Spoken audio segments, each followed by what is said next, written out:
پاکستانیوں KPK حکومت یہ دعویٰ کر رہی ہے کہ ہم نے بہت بڑا تیر مار لیا ہے کہ KPK سے چیف منسٹر آفس سے صنم جاوید کو اٹھایا گیا اور پھر ابھی وہ ڈھول پیٹ رہے ہیں کہ ہم نے FIR کٹوا لی ہے نامعلوم افراد کے خلاف، اور انہوں نے ساتھ میں یہ بھی کہہ دیا ہے کہ یہ یاد رہے کہ عمران خان کی اپنی ہی پنجاب میں حکومت تھی لیکن وہ FIR کٹوانے میں ناکام رہے تھے۔ لیکن یہاں پر تصحیح کرنا بہت ضروری ہے KPK حکومت کی کہ وہ جن لوگوں کے خلاف اس وقت FIR کاٹنے کا کہہ رہے تھے عمران خان صاحب،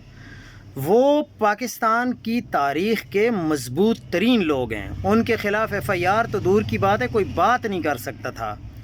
تو آج یہ ڈھول پیٹنا جو ہے یہ فضول بات ہے۔ اس وقت بھی عمران خان صاحب کو یہی کہا گیا کہ آپ نامعلوم کے خلاف FIR کاٹ لیں، اس میں ہمیں کوئی مسئلہ نہیں ہے، لیکن جو نام آپ دے رہے ہیں وہ ان ناموں کے خلاف FIR نہیں ہو سکتی، اور وہ کون سے نام تھے وہ پورا پاکستان جانتا ہے۔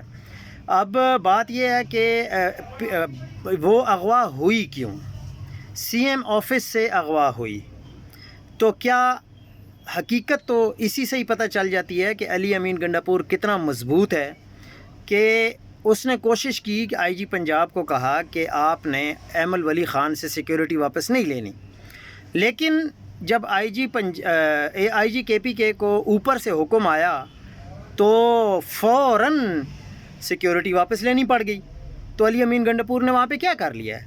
وہ تو صرف مراد انجوائے کرنے کے لیے بیٹھے ہوئے ہیں، سوال ہی پیدا نہیں ہوتا کہ ان کی کسی بات پر عمل بھی ہو جائے۔ اب دیکھ لیتے ہیں کہ یہ کتنے پانی میں ہیں